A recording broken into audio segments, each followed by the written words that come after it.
Hello, hello, hello, and welcome, friends. Thank you for clicking on my video. I am Cellophane, and I will be reading you books. I will do a chapter each in every single video, and then you and I can discuss it in the comments.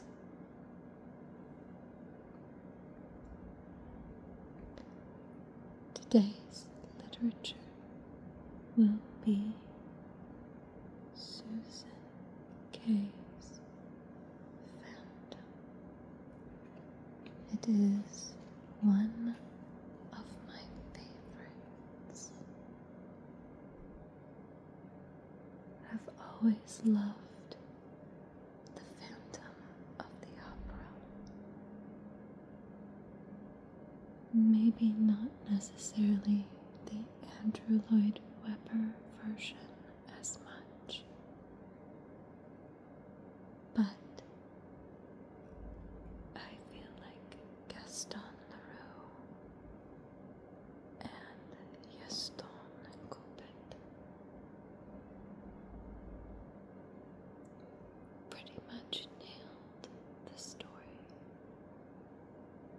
Susan Kay encompasses mostly Leroux, but gives it a little bit more romance and a little more tragedy. Oops. Shall we begin? Susan Kay's Phantom.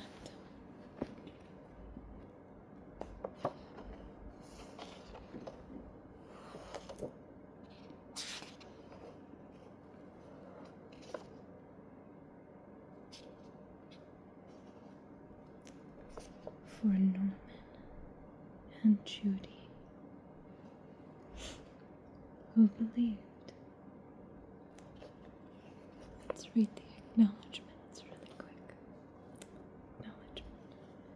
I would like to thank Judy Burns Jacobson for unearthing vital research material on the building of the Paris Opera House, and for giving so generously of her time and insight during the production of this book.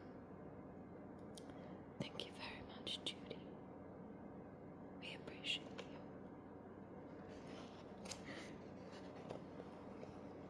None of us can choose where we will love. A quote from Eric. This chapter is called Madeline, 1831 to 1840.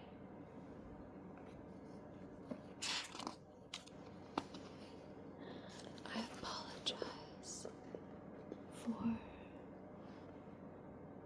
the movements of the camera not being exactly on the page. I will try and work on this as I post more.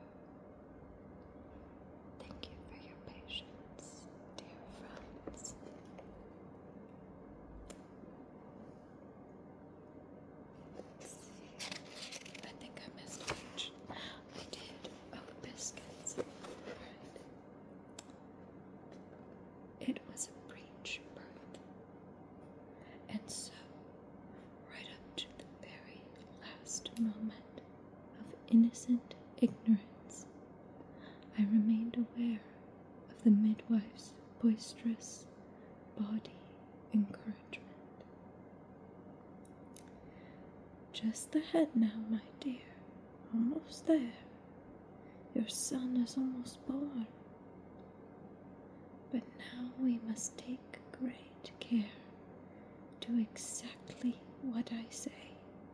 Do you hear me, madame? Exactly.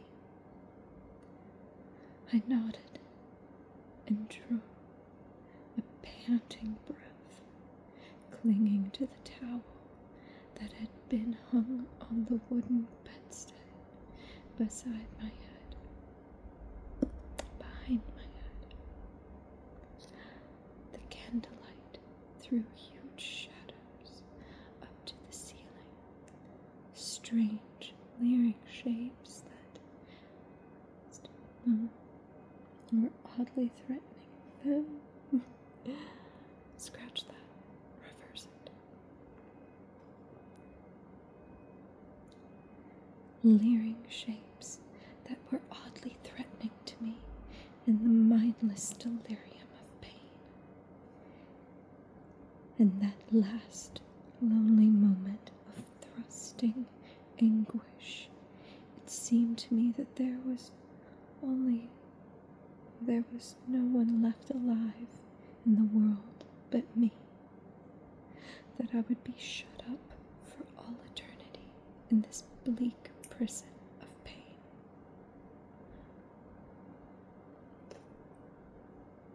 Somebody needs to come get their daughter.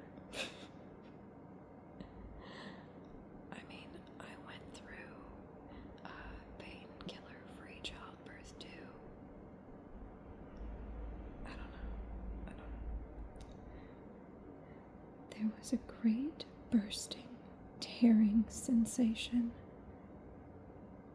And then peace and silence. The breathless hush of stunned disbelief. I opened my eyes to see the midwife's face, rosy with exertion, only moments before, slowly draining of the color, and my housemaid, Simonette, backing away, slow from the bed, with one hand pressed against her mouth. I remember thinking, it must be dead. But sensing, even in that confused split second before I knew the truth, that it was worse than that. Much worse. Struggling to sit up against the damp pillow, I looked down at the bloody sheets beneath me and saw what they had seen. I did not scream. None of us screamed. Not even when we saw it make a feeble movement and realized that it wasn't dead.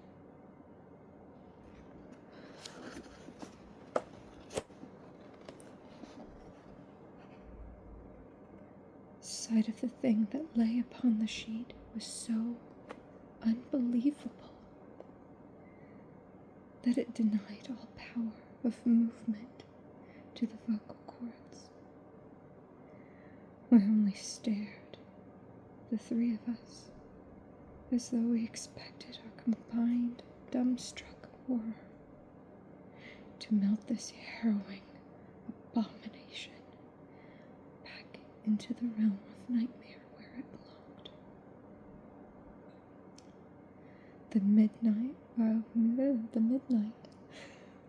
The midwife was the first to recover from her paralysis, swooping forward to cut the cord with a hand that shook so badly she could hardly hold the scissors.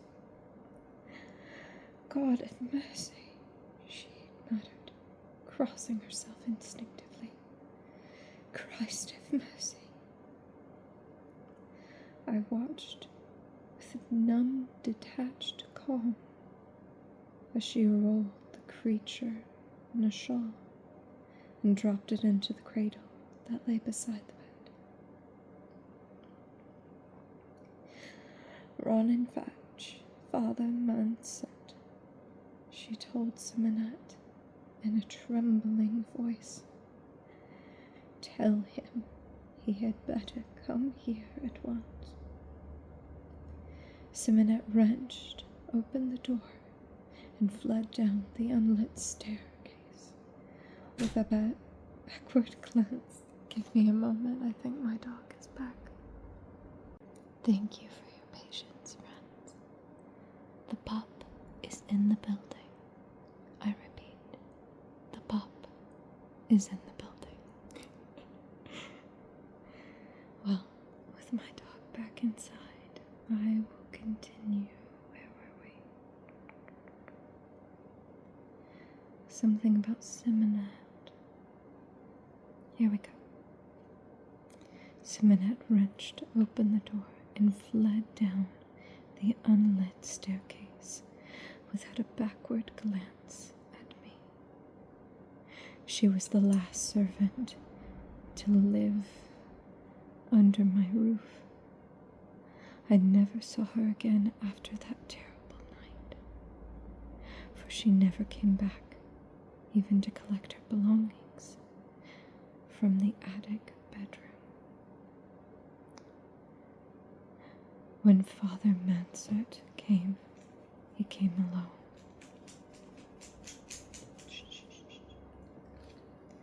Be quiet, Sonny.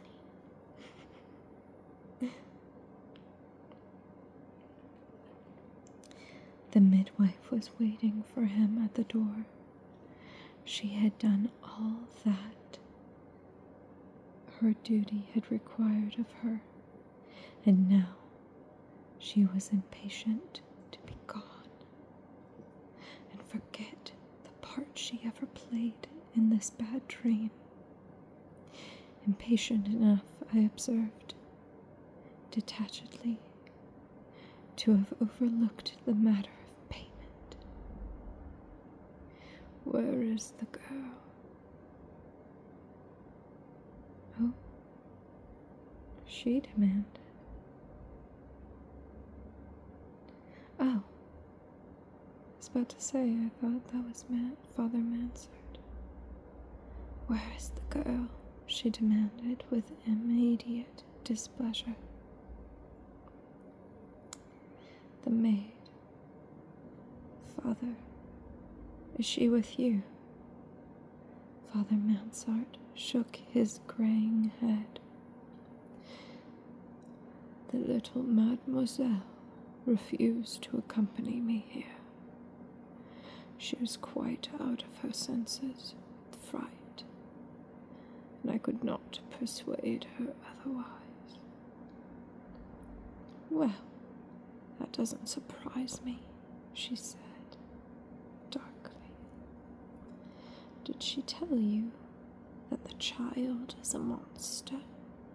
In all my years, I had never known anything like this, and I've seen some sights, as you well know, Father, but it doesn't look very strong.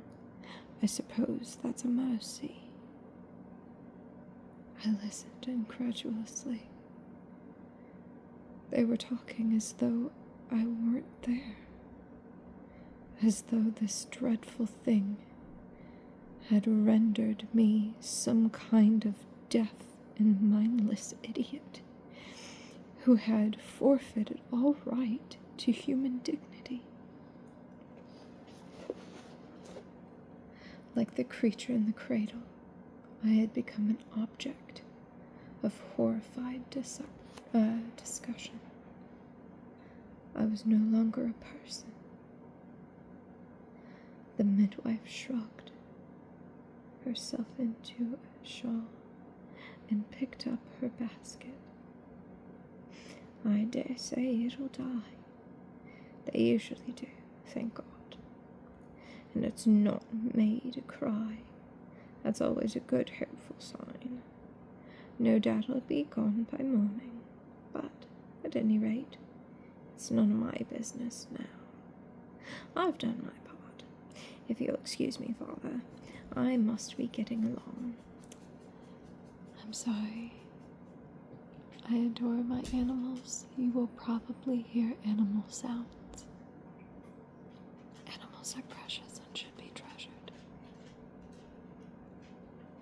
And I say that as she goes away, far from me, not wanting my pets anymore or snuggles. She's got a food bowl that's pretty full, so I'm sure she's hungry. Sonny. I'm sorry, I'm getting distracted. Let's see.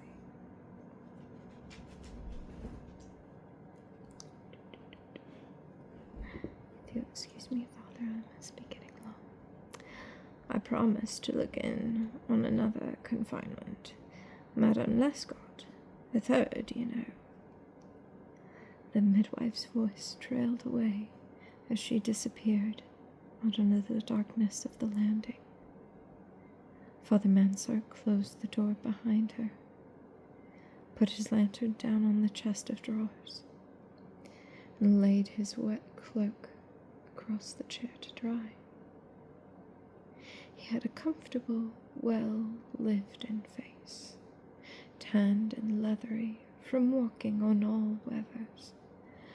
I suppose that must have been about 50. I knew that he had seen many terrible things in the course of his long ministry. Nevertheless, I saw him recoil involuntarily with his shock when he looked into the cradle. One hand tightened to the crucifix around his neck, while the other hastily made the sign of the cross. He knelt in prayer for a moment before coming to stand by the bed. "My dear child," he said compassionately, "do not be deceived into believing that the Lord has abandoned you. Such tragedies like this are beyond all mortal understanding. But I ask you to remember that God does not create without purpose." I shivered. "It's still alive, isn't it?" He nodded, biting his full underlip and glancing sadly at the cradle. "Father," I hesitated fearfully, trying to summon the courage to continue. "If I don't touch it, if I don't feed it." He shook his head grimly. "The position of our church is quite clear on such issues, Madeline. What you are suggesting is murder. But surely, in this case, it would be a kindness. It would be a sin," he said severely. "A mortal sin. I urge you to put all thought of such wickedness from your mind. It is your duty to succor a human soul. You must nourish and take care for this child as you would any other." I turned my head away on the pillow. I wanted to say that even God could make mistakes. But even in the depths of my despair, I could not quite find the courage to voice such blasphemy. How could this horrible abomination be human? It that was as alien to me as a reptile. Ugly, repulsive, and unwanted. What right had any priest to insist that it should live? Was this God's mercy? God's infinite wisdom? Tears of exhaustion and outraged misery began to steal down my face as I stared at the stripped wallpaper before my eyes. For 3 months, I had struggled through an unending maze of tragedy, following the one candle that burned steady just beyond my reach and beckoned me on. The small, flickering light of hope that contained in the promise of new life. Now that that candle had been extinguished, there's only darkness. Darkness in the bottomless, smooth-sided abyss of the deepest pit in hell. For the first time in my life, I was alone. No one was going to shield me from this burden.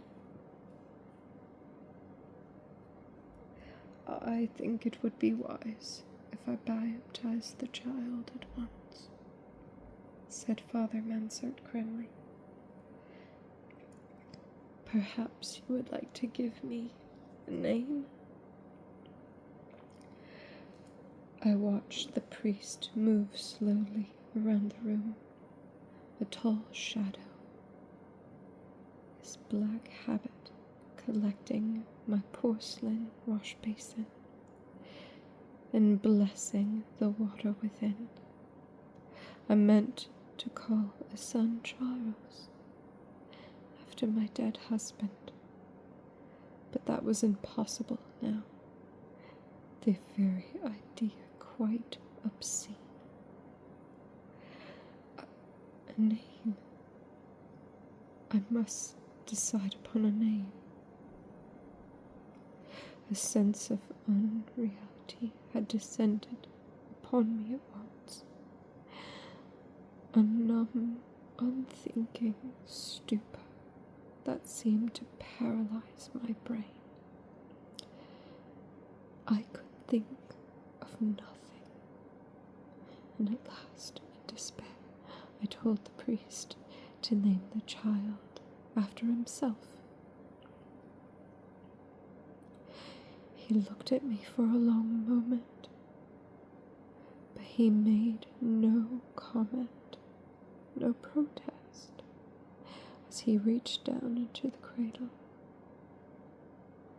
I baptized the Eric, he said slowly, in the name of the Father, and of the Son, and of the Holy Spirit.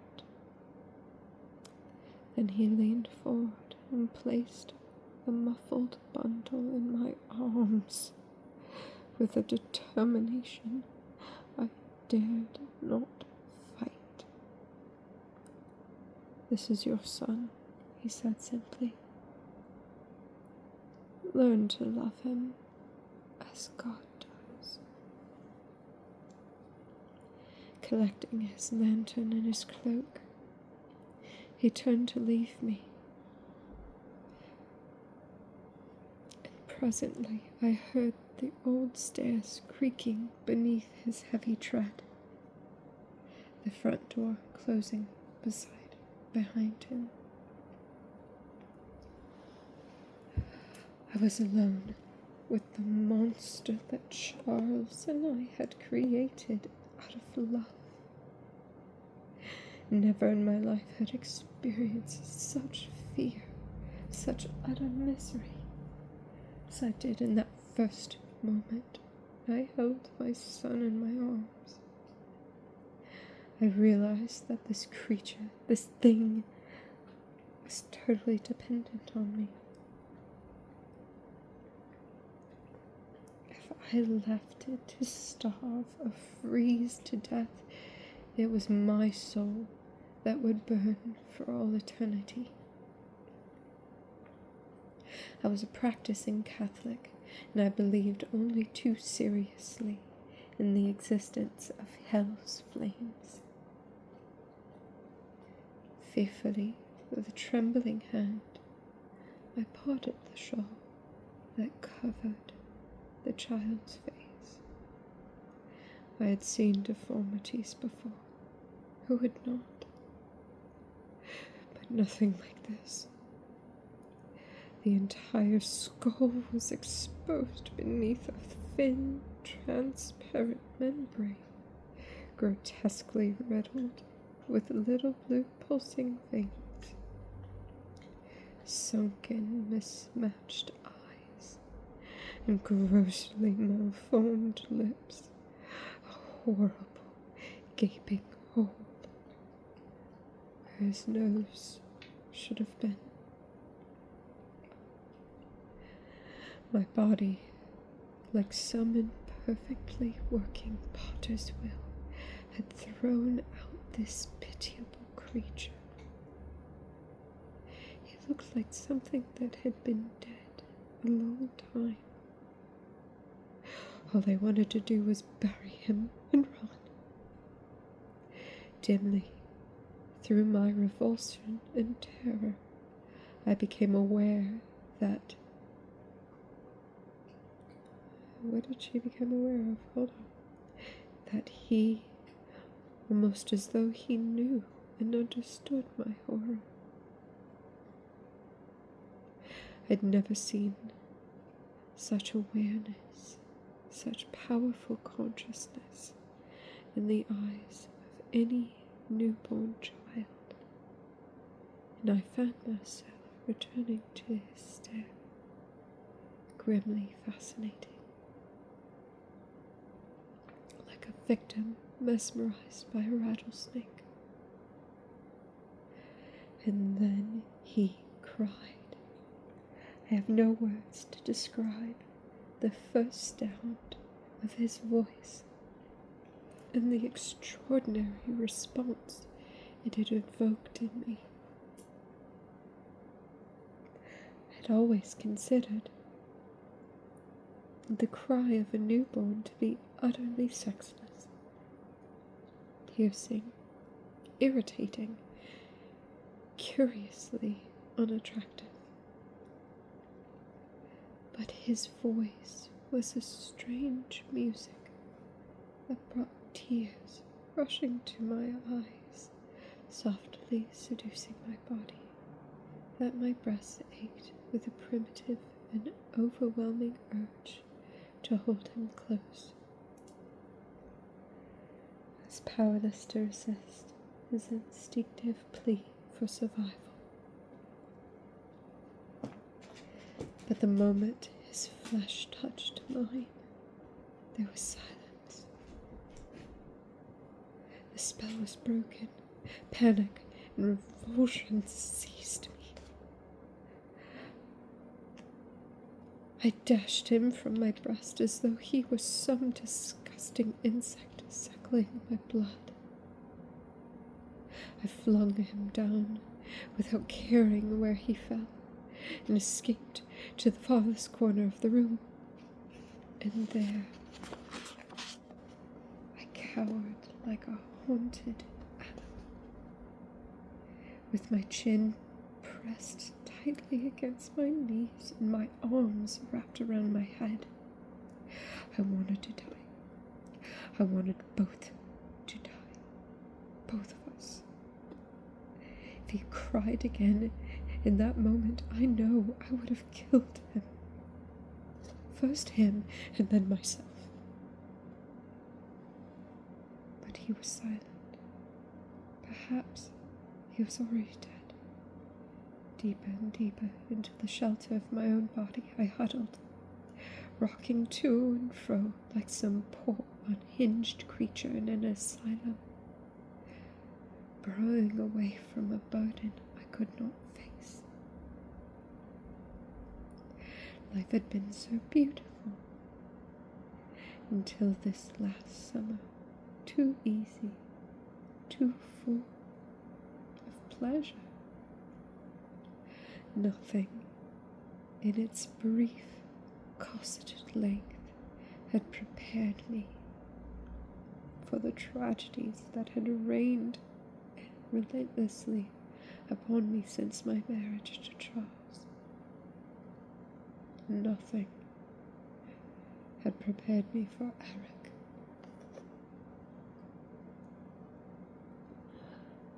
Alright, so we are gonna stop here.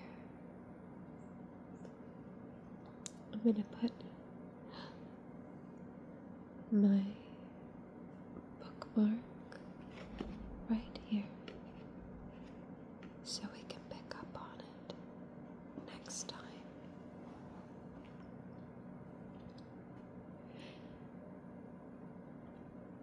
I guess Eric's mother was a product of her time. I hate her, of course. Of course I hate her, but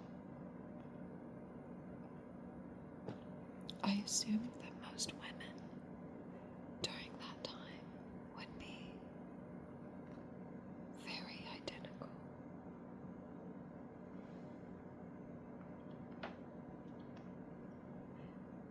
I don't have a whole lot of sympathy for her, but I understand, you know. At any rate, please, my dear friends, tell me what you think.